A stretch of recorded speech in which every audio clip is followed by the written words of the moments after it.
Hello! Bienvenue en Écosse, moi c'est Amy, je suis française et je vis à Édimbourg. Dans cette vidéo, je vais te parler des problèmes que j'ai rencontrés en tant que nana expatriée ici en Écosse. Allez, c'est parti pour un top 5 cette fois-ci. Alors bien sûr, je te parle de mon expérience personnelle. La tienne est ou sera certainement différente. D'ailleurs, n'hésite pas à me dire dans les commentaires. La première chose à laquelle tu vas devoir dire adieu ici à Édimbourg, c'est tes talons hauts.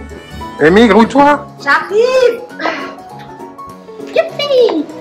Comment je vais faire là-bas? Il n'y a plus d'escalier pour se tenir. Tu me portes. S'il vous plaît, arrêtez de faire des portails qui s'ouvrent. C'est le but d'un portail, Amy. Si tu as l'habitude de marcher avec des belles chaussures à talons hauts, ici tu oublies. La vieille ville est pavée. Les pavés sont quand même assez inégaux. Ça monte, ça descend, il y a plein d'escaliers. C'est hyper casse-gueule. À part si tu as un bac plus 15 en équilibrisme ou que tu as quelqu'un à qui t'agripper en permanence, eh bien je te conseille les chaussures plates et confortables. Petite anecdote personnelle, quand je suis arrivée ici en l'espace d'à peine un mois, t'as même pas idée le nombre de fois où je me suis ramassé la tronche. Mais alors bien les quatre fers en l'air, le sac ouvert de partout. J'étais même pas en talon, en plus j'avais des petites boots. Et alors, numéro 2, tu devras aussi dire adieu à ton brushing. Alors t'es chez toi, tu te prépares à sortir, tu te pimpes à fond, t'as l'impression de sortir en bombe, tes cheveux sentent propre, hop lisseur, hop bouclette, hop, tu sors, t'es comme ça, on dirait que t'as des antennes. Oh non! Tout part en cacahuète, c'est chiant. Et alors mention spéciale si t'as une frange, tu vois la mienne elle est cachée derrière les barrettes, je laisse tomber, je lâche l'affaire. J'adore avoir une frange, mais c'est impossible d'avoir une frange en Écosse. Le temps est quand même assez humide, tu vois, malgré tout ce qu'on peut dire, c'est un fait, c'est pas possible. Donc t'oublies la frange, ou tu investis dans les barrettes, ou tu mets un bonnet. Pendant qu'on est sur le visage, je te propose aussi d'investir dans un mascara waterproof. C'est moi. No comment.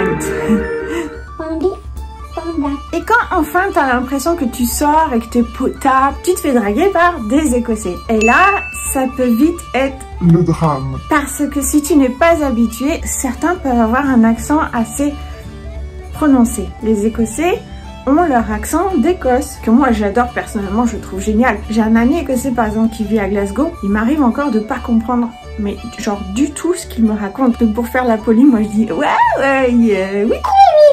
Et des fois tu vois à sa tête que c'était pas du tout la réponse qu'il attendait. Exemple, est-ce que vous sauriez comprendre ce que ce jeune homme m'a dit au téléphone?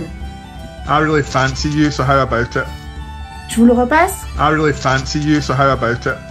Alors, en Écosse, tu diras aussi adieu à ta sexy attitude en hiver. Tant que tu n'es pas écossais ou écossaise, tu seras quand même obligé de porter une doudoune. Voire 2, voire 3. Et là, tu dis au revoir à ton côté sexy, à ta potabilité et à ton honneur. Parce que tu peux vite ressembler à un bibendum chamallow.